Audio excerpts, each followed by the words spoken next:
What up, everyone? This is Mr. Lord, Dr. Professor, Dark Joker, here with another edition of Traditional Fans with Opinions, where I'll give my reviews for whoever I watched, read, or played today.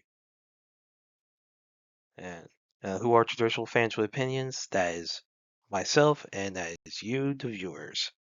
With all that being said, on with the reviews. The Water Magician, Episode 3. So in this one, Abel and Rio are traveling together, so while they're traveling, Rio tries to learn more from Abel about the world, and basically Abel mentions the Debuhi or Debuhai Empire. Rio says he doesn't want to go there no matter what. Abel asks, "Oh, there's a small chance of it happening, but why?" Rio says, "Because of the name." Basically, apparently there's like a joke behind it. So Debu means fat, and Buhai means is an on. It basically it's the sound that a pig makes. So basically, it's supposed the empire. It's basically like it's the fat pig empire. So yeah, so the duo stops at this little like restaurant that's serving curry. So and Rio's surprised to get curry this early in his reincarnated life, and so he really enjoys the curry. It seems to eat a lot. I'm sure Abel got quite a bill, and so it was real. So then the two of them go to like I guess where Abel's from. Abel's grid. Everyone was concerned about his safety because I guess he was considered missing. So everyone greets Abel, and they thank Rio for saving him. And Abel recommends Rio for D rank adventurer, and the guildmaster and Abel's, I guess, fellow party members, are told about Rio's feats, which helps with the recommendation. And one of like the members of Abel's guild says that if what Abel says is true, that means that Rio's power level is on the level of the Inferno magician, some legendary figure from the past. Now, one thing happens when they're on the way, when they reach the state all the way to the guild hall, Rio comes across this elf girl. I guess knows something about. I guess Rio, something with like I guess the Fairy King and all that. So yeah, it looks like they're setting something up with her, especially with I think with her showing up in the ending themes. Guessing she's gonna be an important character. I've not read the manga or I've not read source material, so I don't know. So yeah, then Rio meets his roommates. And yeah, so I thought it was a decent episode. Basically they're saying that there was someone else who had reincarnated on Earth on this world before Rio did. Since you had the curry, you had the time, so the time system, so 24 hours a day, approximately 30 days a month. Everyone uses metric system. It's Japan. They all use metric. This is a Japanese franchise. No one uses English yet. So you're saying with all simulators to Earth that likely there's someone who reincarnated in this world before Rio did. So maybe that's something to develop further down the road. See who it was. Maybe it's the Inferno magician. So yeah, I really like this episode. Looking forward to the next one. Doctor Stone, Season 4, Episode 14. So in this one, Senku's group, they keep trying to find it, try to get to the Amazon rainforest in South America. And then one night while Taiju's like basically cutting down some wood, while everyone's resting, he and Suka see these letters in the sky that say hell. And they suspect the Y Man, so they tell everyone else, and then Senku and Zeno learn about. They deduce that the letters are made using kites and phosphorescent paint. So the group finds this home makeshift home. They meet a woman who's like has the same like near sinus issue as Suka, and basically after she's given some clothes and some glasses, and I recognize her as Dr. Chelsea, who's like basically he's like this brilliant teenage like scientist, so kind of like Senku. Basically, like Zenu briefly met her at a conference. Basically, Chelsea's like she's a geographer, and so basically she was there thanks to basically due to like so Senku like was studying the petrified birds in the old world. I guess Chelsea saw like his research, I guess, on the internet and went to the conference, I guess, to study them. And she woke up 3 years after Senku and Zeno did, and head south instead of north. Basically, she couldn't see anything, so she never saw any signs. So she made the glowing kites as distress signal, and so basically she's able to like chart a shortcut through northern Ecuador, going through mountains and down the Amazon, and basically she suggests bikes for the motorcycles for a journey. So Senku and the crew start making motorcycles, and with Stanley's crew approaching, Chelsea loans the crew her kites to use as sails to increase the ship's speed. Then the team decides to start locating nor rubber trees in order to make the motorcycles so that they can continue on towards the Amazon. So yeah, I thought it was a really good episode. Chelsea's an interesting like character to introduce. Like it's funny how like similar her and Suka were. So yeah, I thought this was a really good episode. The interaction between Chelsea, Senku, and Zena were funny. Taiju's great. The whole deal with how they're making the motorcycles. So yeah, I really like this episode. Looking forward to the next one. The Marshal King, Chapter 16. So in this one, um, basically is so Mira's recovering from the challenge. Basically, she has to do some go in this water tube for like a few days to like recover. Then Agura meets with the principal, revealed to be her grandmother, and shown that Agura set it up for the principals to win, but she wanted Jimmu to win, but she also wanted Jimmu to like learn the weaknesses so that he would want to stay. Basically, because she wanted time to be good enough to go to journey out with him to like I guess take out the desperados. So then I guess Jimmu figured it out as well, and Jimmu offers for Agura join his posse. Then he intends to like recruit Mira. So Jimmu and Agura go to Mira's house. So Mira opens the door wearing only a towel. Now why she's not dressed, I don't know. I mean really. Then so Jimmu words it very badly. He says Mira, Agura says she would go out with me. So I want you to go out with me too. How about? Then Mira just slaps him because that and she's like, "You become the talk of school. Now you're already a full blown creep." Jim was like, "What?"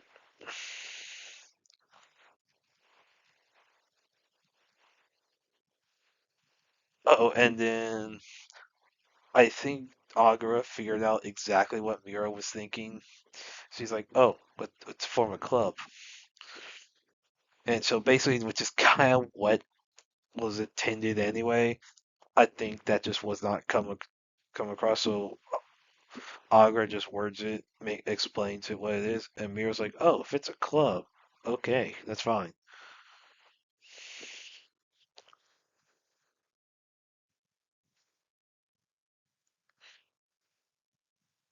Well, I guess so. Oh, so I guess she may not have done so. She might have a guess of what Mira was thinking, but it's also like, but then Mira says she'll join with the Michael. So I was like, huh? Okay. I don't think Jimmu understood what Mira was thinking. I think Aguro did, but Jimmu did not. I mean, guess what? He's a shonen protagonist.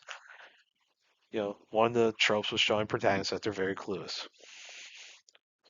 And so basically we're gonna start having like I guess a club.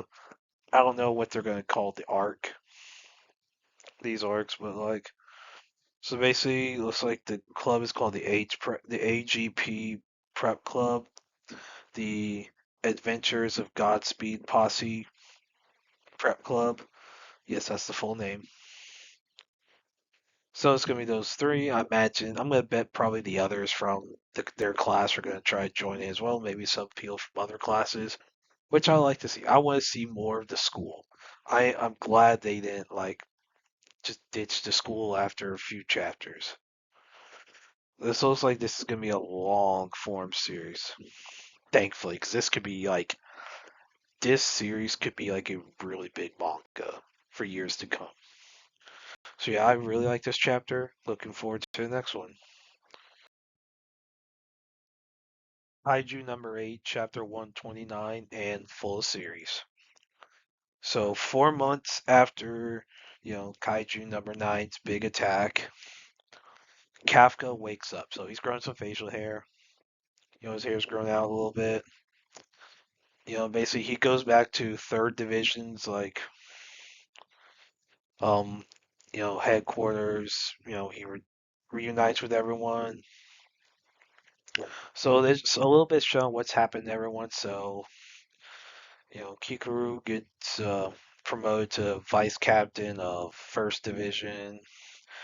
Some of the others get promoted to like, you know, platoon commanders, all that. Uh, Mina and Soshino get very busy. And so then Kafka, we see like a flash forward to like him. He's like part of like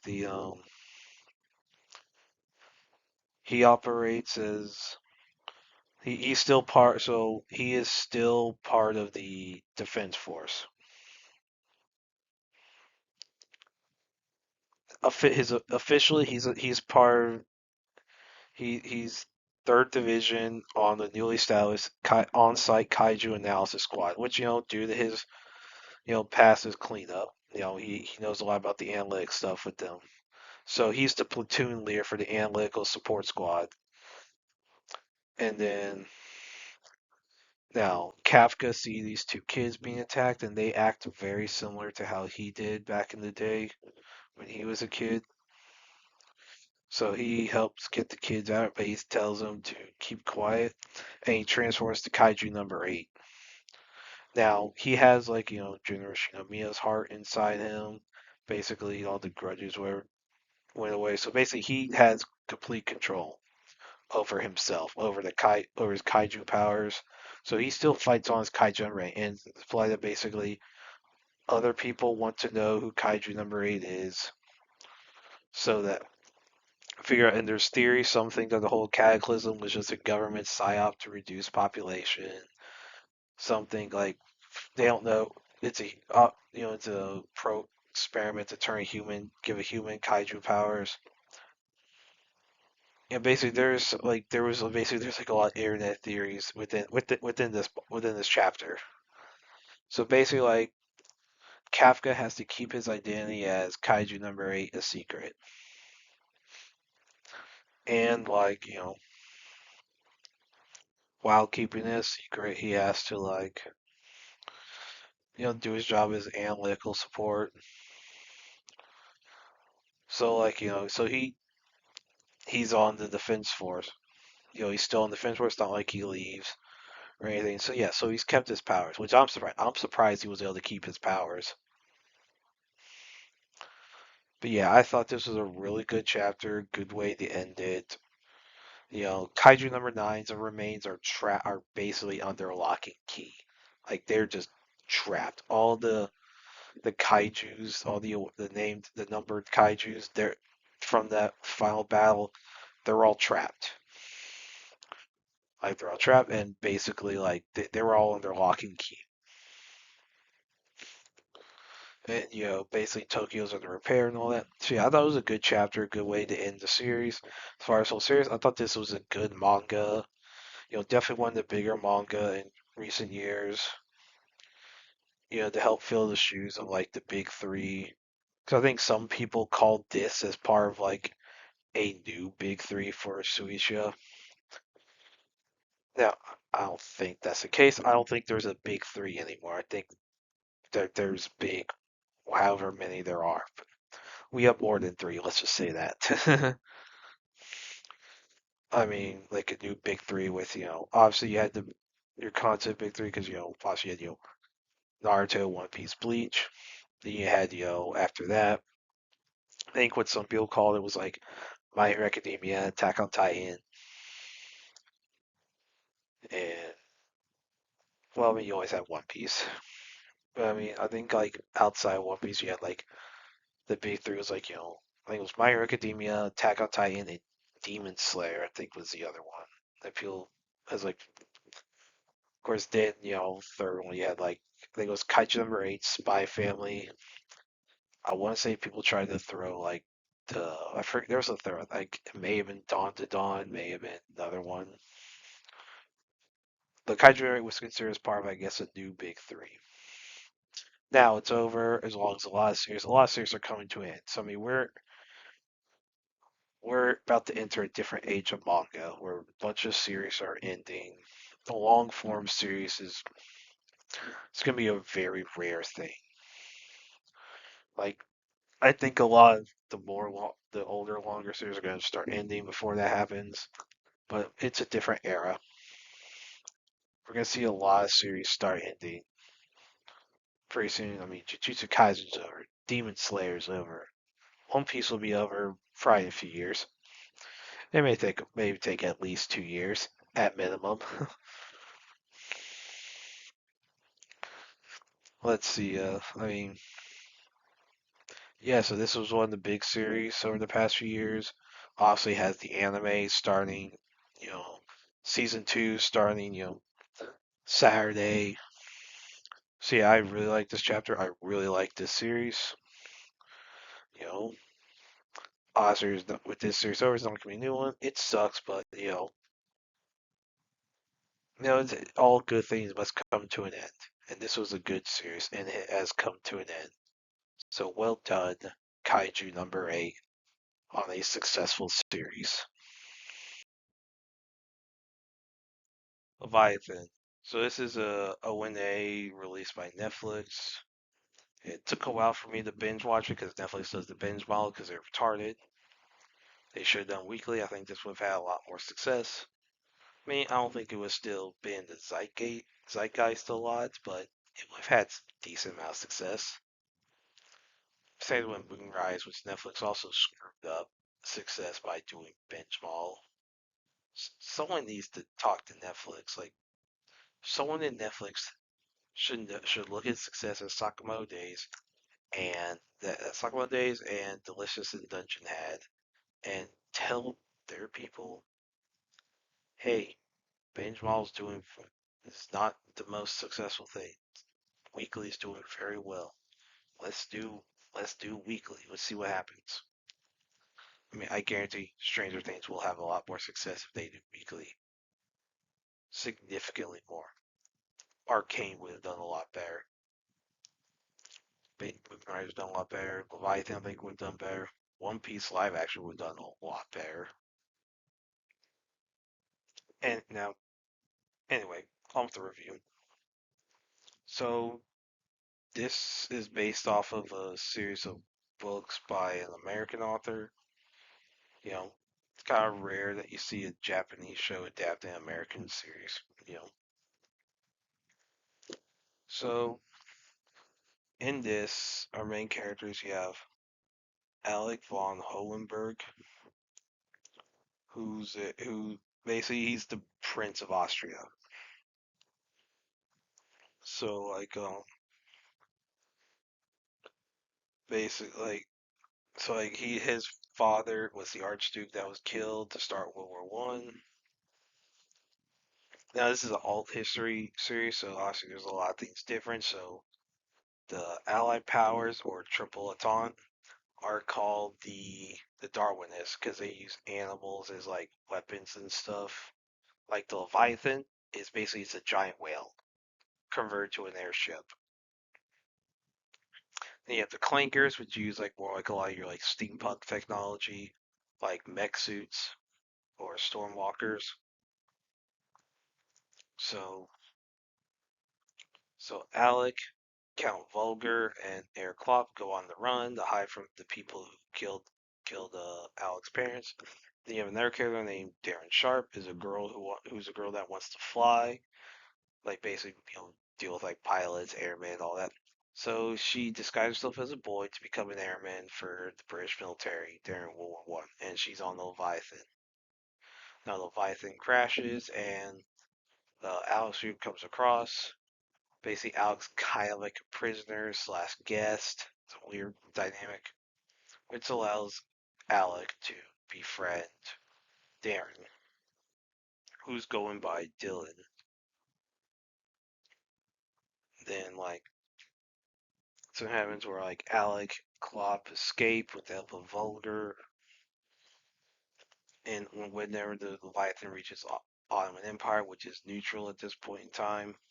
Now the Germans are in the Ottoman Empire, so Alec and Klopp have to hide from Germans, and they have to help. Then they help they and the girl and the family of a girl named Lilith help like the Leviathan escape, and now you know and like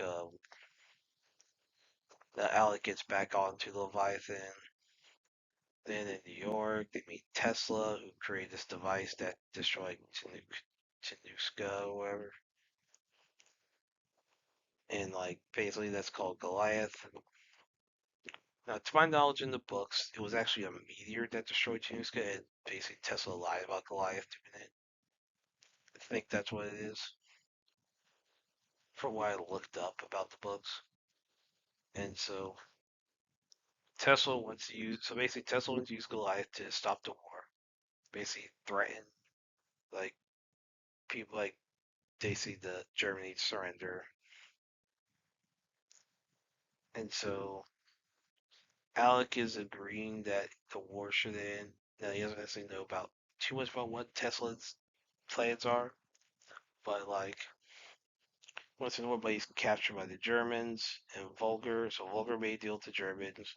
Where basically so that the Germans can be friendly with Austria once they like once the war ends, they'll spare Alec. Now Alec try escapes and briefly fights Vulgar, and he steals a Stormwalker to like get his blast range with the Goliath. So basically, so Darren Bar and Dr. Barlow storm, Tesla's like facility where some test sites being done. So then Tesla has him brought aboard, and basically Tesla threatens to destroy Berlin unless Germany surrenders. So obviously Germany's not surrender, so Tesla presses the button to like I guess destroy Berlin, but he doesn't. He said he didn't want to do it. And Alec is in a store walker trying to I guess help out. Then Tesla tries to figure out find a way. He breaks his cane. What's the final way to contain damage? So basically, Alex shoots a flare, allowing Leviathan to destroy Goliath. And Darren, Barlow, Tesla, and Alec all survive that. Now Tesla, who, from my knowledge in the books, Alec kills Tesla before like Goliath destroyed.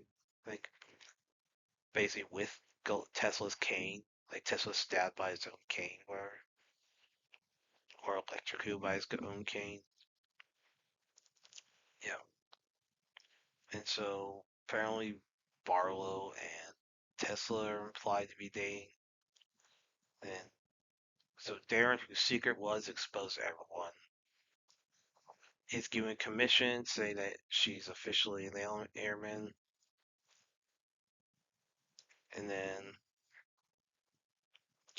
Alec decides to go back to Austria to help lead, to help rebuild, and he invites Darren to go come with him, but Darren says no because she wants to fly, and they like kiss in order to like basically signify that they know they're into each other. And it's like a see you later, all that, blah blah blah. So yeah, that's really it. Here's what I'll say: the music is very good. The music is great. The animation, I'm not a fan that they use 3D, but with what they did, it's probably some of the better 3D I've seen. And the world is interesting. The whole steampunk stuff, the stuff with like the Darwinist, the clankers. Like, there's a way this could be like the world was very interesting. Now the characters were not that great. You know, basically the writing could use some work. Now, and there were some pacing problems. Now, some it was like they took a lot of stuff from the three books, whatever they were adapting this into a 12 episode series, which probably hurt because it's like each book's like over 400 pages. Yeah, I mean, with the pacing problems and all that, I say this is a mid series. Like, you know, I think like if they adapted the full books, like properly paced, you know, and not be haphazard in some of the later episodes because pacing problems really affected those last few, the ones that adapt Goliath. So yeah, I'd say this is a mid series. Won't get a lot of success on Netflix due to their retarded binge model. But it's a mid series. You know, I can't necessarily say watch it. I can't necessarily don't watch it. It just exists. So yeah, it's mid. Well, that's it. Did y'all like the stuff I reviewed? And if you have your own opinions about all that, you put all that in the comments. Thank you for watching, and like, subscribe, and all that. And look forward to the next video.